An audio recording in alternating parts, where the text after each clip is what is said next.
Demandons-nous l'onction du Saint-Esprit. L'onction est-elle une chose à laquelle nous aspirons? Pour quel but? Afin d'être utile, d'avoir de la puissance, d'exercer une influence de pouvoir, faire beaucoup de choses merveilleuses.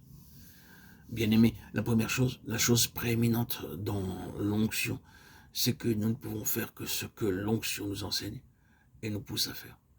L'onction enlève toutes nos propres mains.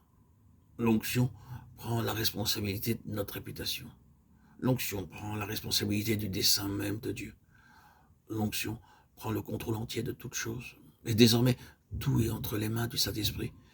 Et nous devons nous souvenir que si nous voulons apprendre Christ, nous apprendrons Christ par l'onction du Saint-Esprit en nous.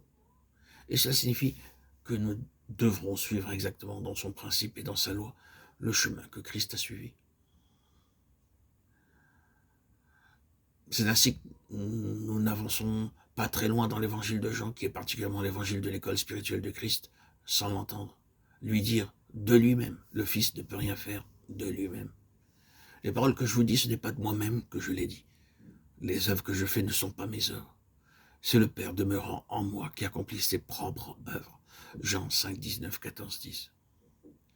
Le Fils ne peut rien faire de lui-même. Là, nous voyons le côté négatif de l'onction, tandis que le côté positif peut se résumer en un seul mot. Le Père seul. Peut-être est-ce là une idée légèrement différente de celle que nous avions eue de l'onction. Oh, être loin du Saint-Esprit, quel miracle devrons suivre. Combien cette vie sera merveilleuse.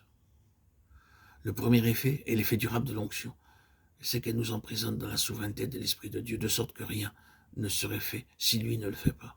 Rien. Ce n'est pas une expérience agréable si la vie naturelle est forte et si elle a, d'une manière ou de l'autre, de l'ascendance. C'est pourquoi le Jourdain doit être expérimenté avant qu'il y ait une onction. La mise de côté de cette force naturelle et de cette vie du moi est une nécessité, car l'onction implique essentiellement la souveraineté absolue de l'esprit. Nous remarquons dans 2 Corinthiens 3, 16 et 18 le résultat de tout cela.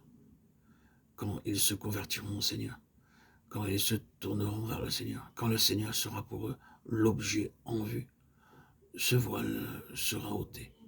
Et nous tous, qui le visage découvert contemplons comme dans un miroir la gloire du Seigneur, nous sommes transformés à son image par l'action de l'Esprit du Seigneur, ou du Seigneur qui est Esprit, ou encore de l'Esprit qui est Seigneur.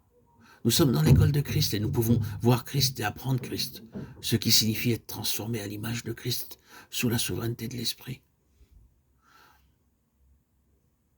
Lorsque nous nous tournons vers le Seigneur, lorsque le Seigneur est l'objet que nous avons en vue,